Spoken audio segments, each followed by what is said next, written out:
Hey, Bill O'Reilly here. Thank you for watching our YouTube channel. I have an interesting story to tell you about tonight. It encompasses radical left politics and the media.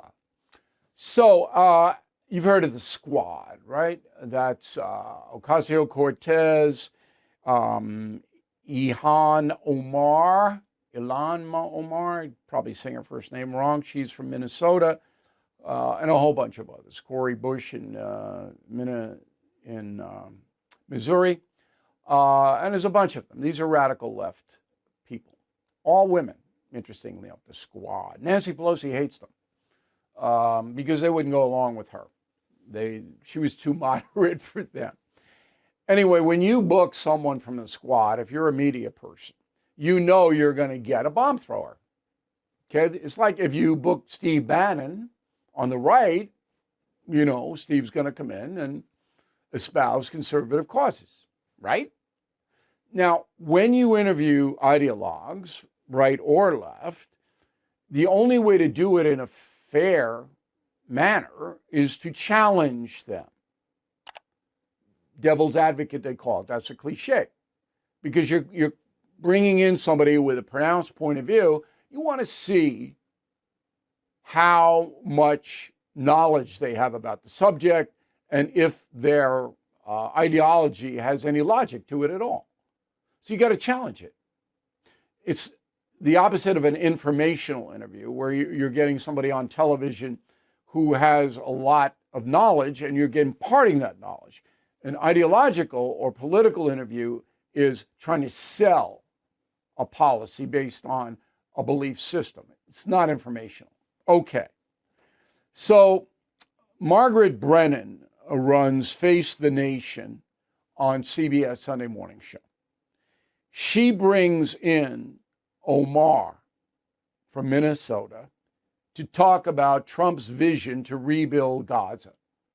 Now, as you may know, the president said, look, we got to get the Palestinians out of there because it's rubble. We got to rebuild it in a responsible way, take advantage of the coastline, and then they come back and there'd be a lot of jobs and service jobs and things like that, and they come back to an orderly society, not a bombed out rubble where you can't live anyway because there's no electricity or running water. But Trump basically said the United States is going to take it over and do this, but that's not happening. Just impossible because there's no one who will take the 2 million Palestinian refugees, and they don't want to go anyway. Most of them don't want to go. They'd rather live in a rubble and go to Egypt and live in a desert. Okay. Now, Brennan's got to know, number one, that Trump's hyperbola was trying to drive home a point where Gaza is never going to get better unless it's rebuilt, and you can't rebuild it with 2 million people there. That's the point. Okay. She also has to know that Omar is not going to agree with that in a extreme way. So Omar was born in Mogadishu, Somalia. She came to the United States, became a citizen in the year 2000, and she's a congressperson in Minnesota's 5th District. All right. So here's what Brennan does with Omar. Go.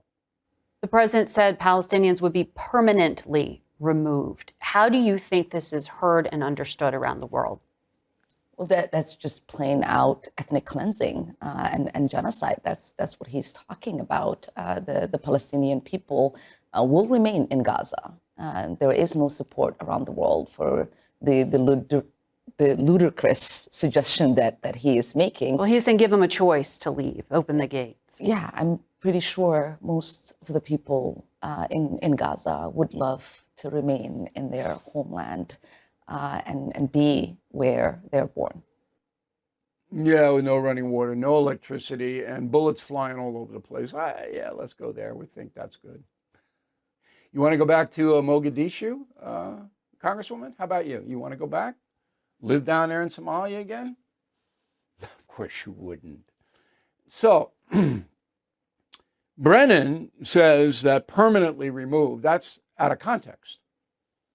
Because Trump's vision is build it, rebuild it, make it a place that has a structure, and then the Gazans come back. So there's number one. Brennan does that. Maybe she's not smart enough to understand. I don't know. And number two, when Omar says ethnic cleansing and genocide, Brennan's got a challenge. But Jenin, she doesn't.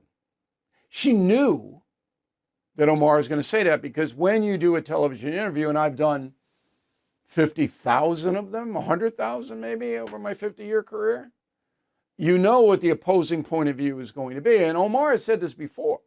Well, Brennan knew she was going to say it. No pushback. So what is genocide? What is genocidal about going into another location for a couple of years, a refugee camp, whatever it may be, and then coming back to a place that's rebuilt? Where's the genocide there? Do you know? I don't know. Does Margaret know? I don't think so. And then ethnic cleansing. What ethnicity are we cleansing? Because the Palestinians, the Gazans, would go to another Arab country. They'd have to, because that's where the Middle East is. There's only one non-Arab country in the Middle East, and that's Israel. But where is that? What's ethnic cleansing? What's genocide? Nothing. You don't get any pushback.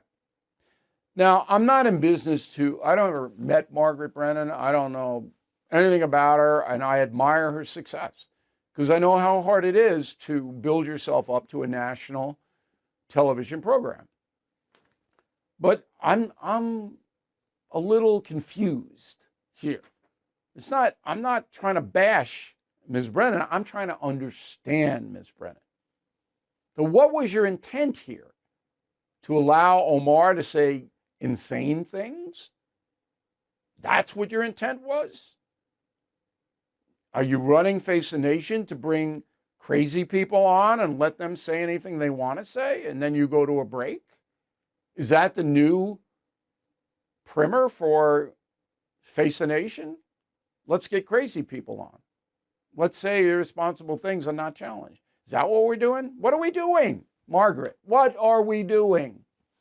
Now, why is this important? Most people don't watch Face the Nation. Maybe 2 million see it. It goes out on social media, but doesn't have a lot of cachet or interest. It used to. These shows used to have a little bit of influence. They don't anymore. But it disturbs me because I'm part of the media industry, and I would like it to be honest. That's all I'm asking for. I don't care what Margaret Brennan believes. No matter if she could hate Trump all day long. Maybe she loves Trump. I don't know. I don't think she does, but I don't care. I just want a responsible person on a network broadcast challenging irresponsible statements. Is that crazy? So I'd like to know what you think. Bill@BillO'Reilly.com, Bill@BillO'Reilly.com.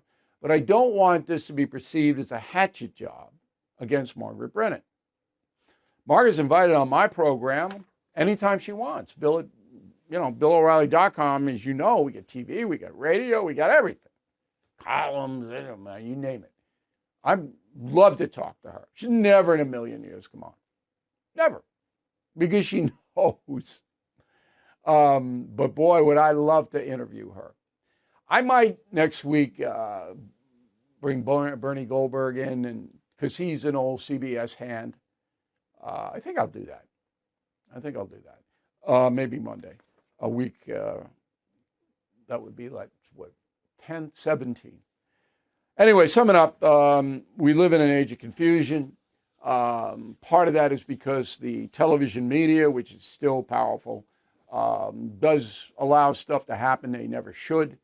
Nobody really cares. Not a lot of responsibility going on the editorial side anymore. That's the age we live in. That's the country we live in. Other countries aren't any better. You can't go to Sweden and get honest news either. If you ever watch the BBC, you know what they're doing. But here in America, we should be better. Thank you for watching. To view full episodes of the No Spin News anytime, Sign up to become a BillO'Reilly.com premium or concierge member today.